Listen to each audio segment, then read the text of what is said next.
अब बेटा वो बोलेगा कि अपने प्राचार्य को विषय परिवर्तन हेतु, वैसे इतनी डिफिकल्ट चीजें तो तुम्हारे से नहीं पूछी जा सकती, आप लोगों से तो केवल नॉर्मल पूछी जाती है। और नॉर्मल में सिर्फ आपको एक चीज ध्यान में रखना कि लिखना कैसे, ये मैं बार बार आपको रिमाइंडर दे रहा हूँ कि आपको लिखना है।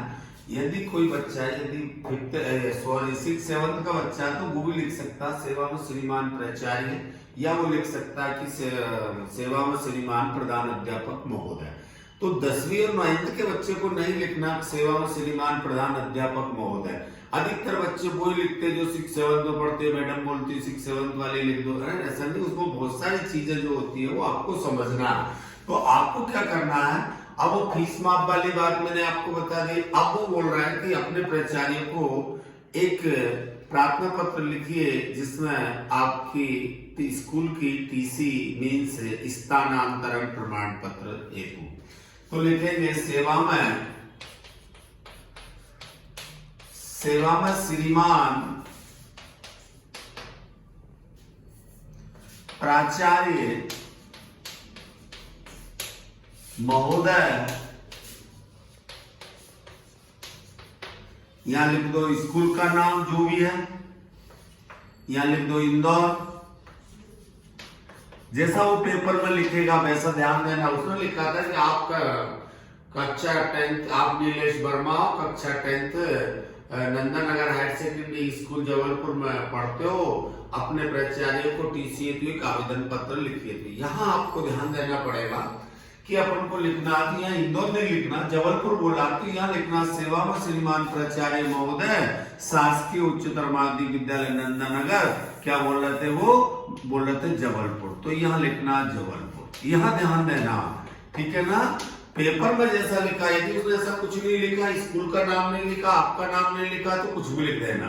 यदि उसने कहीं ऐसा दे दिया कि आप नीलेश वर्मा हो, कक्षा 10वीं हाई स्कूल नीलेश वर्मा नंदन नगर हायर सेकेंडरी स्कूल जबलपुर में पढ़ते हो, अपने प्राचार्य को एक टीसी हेतु आवेदन पत्र लिखिए या स्थानांतरण प्रमाण पत्र हेतु एक आवेदन पत्र लिखिए। तो यहाँ लिखना बेटा विषय, कामा का मैंने ध्यान दिया, वैसे विषय में आपको लिखना टीसी यानी स्कूल स्थानांतरण, ठीक है। क्या लिखना, स्कूल स्थानांतरण प्रमाण पत्र जारी करने हेतु आवेदन पत्र। फिर यहाँ लिखना महोदय,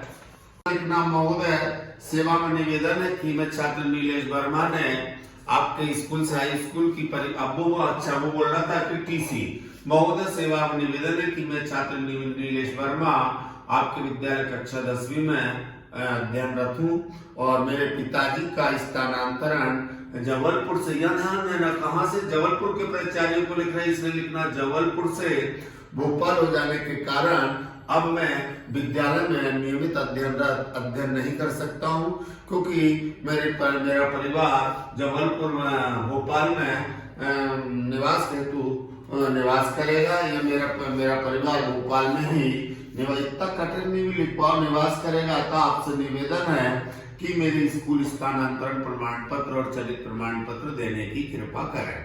यह बेटा आपको महोदय सेवा में निवेदन है कि मैं छात्र नीलेश वर्मा आपकी विद्यालय कक्षा 10वीं का अध्ययनरत छात्र हूँ, मेरे पिताजी का स्थानांतरण जबलपुर से भोपाल हो जाने के कारण अब मैं विद्यालय में नियमित अध्ययन नहीं कर सकता हूँ, अतः आपसे निवेदन है कि मेरे स्कूल की स्थानांतरण प्रमाण पत्र और चलित प्रमाण पत्र देने की कृपा करें।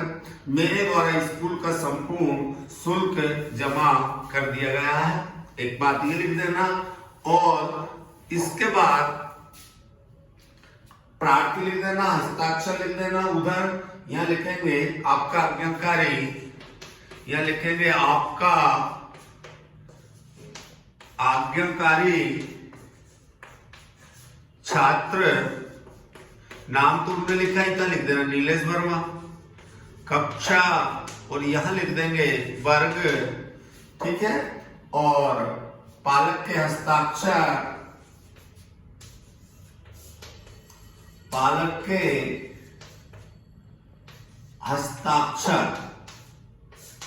ठीक है। और दिनांक डाल देना। दिनांक आप यहाँ भी डाल सकते हो, ठीक है ना बेटा, दिनांक यहाँ डाल देना ऊपर या दिनांक डाल देना। इस तरह से आपको एप्लीकेशन के लिए फॉर्मेट बना लेना और आपको ऐसे कैसे फॉर्मेट बनाकर कोई तो भी आप लिख सकते हो। क्लियर? तो ये तो हो गई आपकी 3-4 एप्लीकेशन है, ऐसे लिखना है। साथ में अब आ रही आपका पत्र। पत्र किस तरह से तैयार किए जाते हैं, किसके लिए पत्र आ सकते हैं? पत्र आ सकते कि अपने पिताजी को पढ़ाई संबंधित समस्या का उल्लेख करते हुए एक पत्र लिखिए। क्या बोला? अपने पिताजी को पढ़ाई संबंधित समस्या का उल्लेख करते हुए एक पत्र लिखिए। तो अपन लिखेंगे परम पूजनीय लिख सकते हो या आदरणीय लिख सकते हो। परम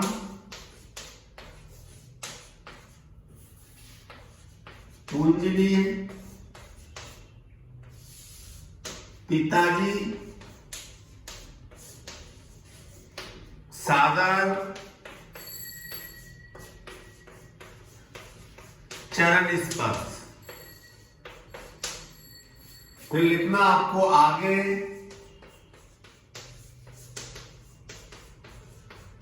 समाचार यह है कि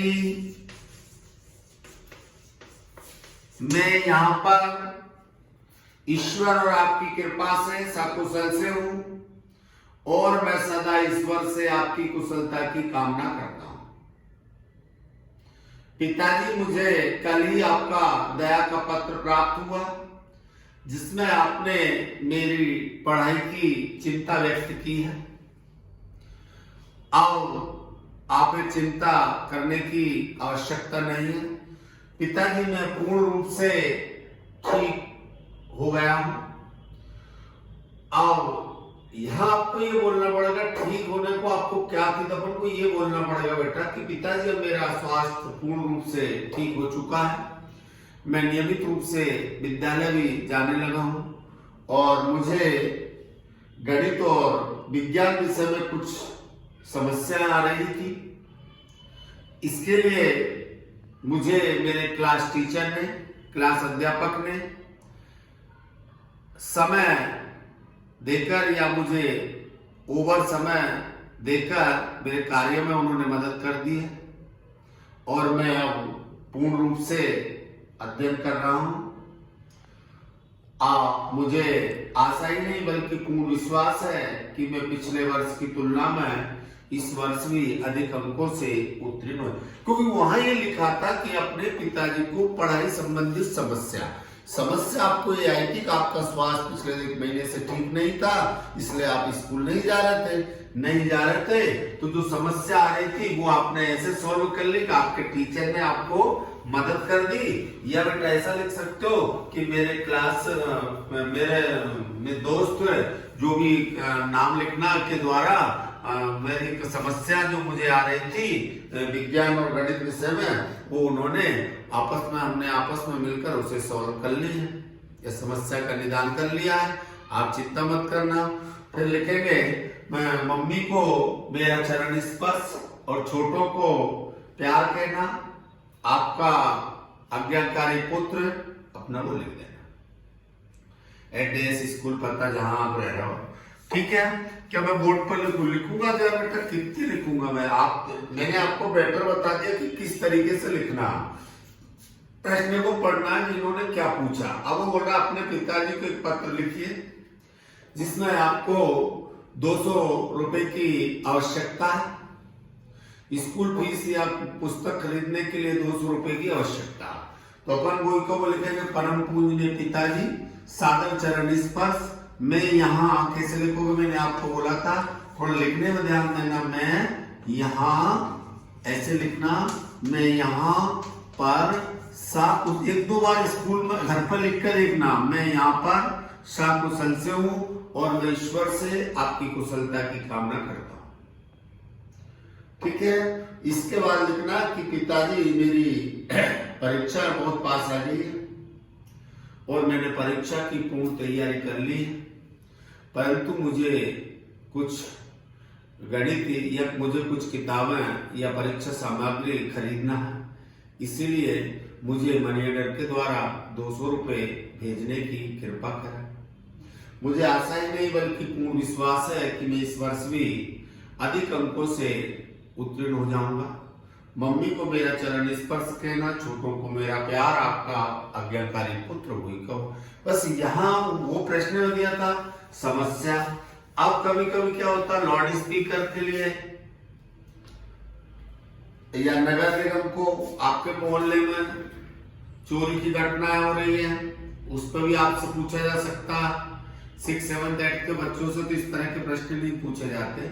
आपके मोहल्ले की साफ सफाई हेतु नगर निगम को एक आवेदन पत्र लिखिए, ये 10th में आ सकता है। पर आपके लिए मैंने जो बताया, एक तो फीस में आपको अच्छे से देखना, स्थानांतरण प्रमाण पत्र देख लेना, 2 तो ये हो गए।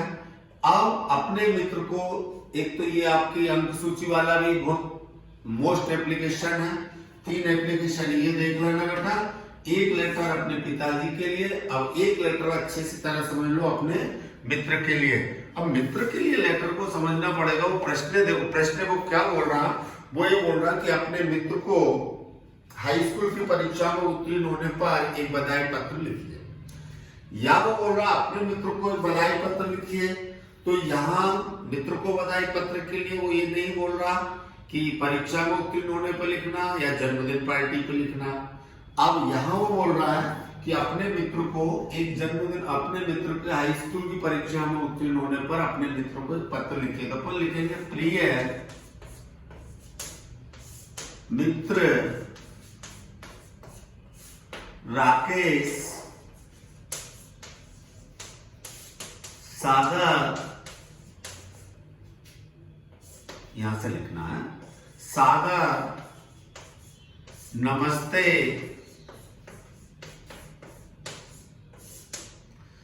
इस तरीके से लिखना।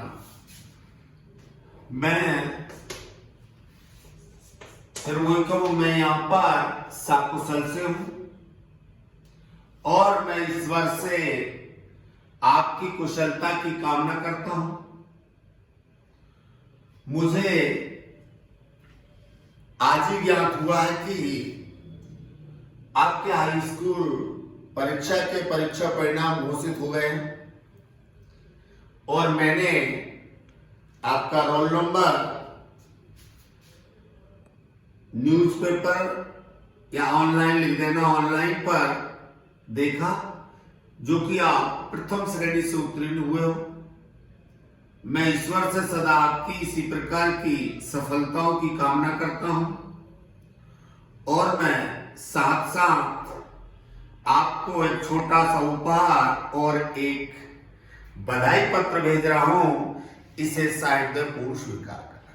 कोई बधाई पत्र शब्द बोलना इसलिए जरूरी क्योंकि वो लिखा था अपने मित्र को एक बधाई पत्र लिखिए। यदि अपन वहां चले जाते दोस्त के पास तो बधाई पत्र थोड़ी देते, फिर तो उसको उपहार देते। यहां अपन नहीं जा रहे हैं तो उसको उपहार देना, अरे बधाई पत्र देना। आपका प्रिय मित्र जो भी है, अब बेटा जन्मदिन पार्टी पर अपने मित्र को एक बधाई पत्र लिखिए। यहां थोड़ा सा आपको समझना पड़ेगा, यहां आपको वो लिखना पड़ेगा कि प्रिय मित्र जो भी है, सादर नमस्ते, फिर वही का वो 2.5 लाख बना लो। मैं यहां पर सकुशल से हूं और मैं ईश्वर से आपकी कुशलता की कामना करता हूं। एक बात, मुझे कल ही आपका पत्र प्राप्त हुआ जिसमें आपने एक अपने जन्मदिन पार्टी का कार्यक्रम का आयोजन 19 मार्च 2021 को रखा, जिसमें आपने सभी दोस्तों को आमंत्रण या आमंत्रित किया। परंतु मुझे इस बात की बड़ी खुशी हो रही है, परंतु एक बात का दुख भी हो रहा है कि मैं आपकी इस पार्टी में सम्मिलित नहीं हो पा रहा हूं, क्योंकि इस दिन मेरी मुख्य परीक्षा का प्रश्न पत्र है तो मुझे आपसे यही आशा है कि मैं आपको एक छोटा सा उपहार और एक बधाई पत्र भेज रहा हूं, इसे स्वीकार करें। आपके पापा मम्मी को मेरा चरण स्पर्श और छोटे भाइयों को प्यार, छोटे भाइयों और बहनों को प्यार, आपका प्रिय मित्र काका। ठीक है, क्लियर? आप समझ गए ना? इस तरह से बेटा लिखना, वहां समझना कि अपन जब नहीं जा रहे इसलिए उनको बधाई पत्र लिख रहे हैं। यदि अपन चले जाते तो बधाई पत्र का कोई इंपॉर्टेंस नहीं होता। ठीक है।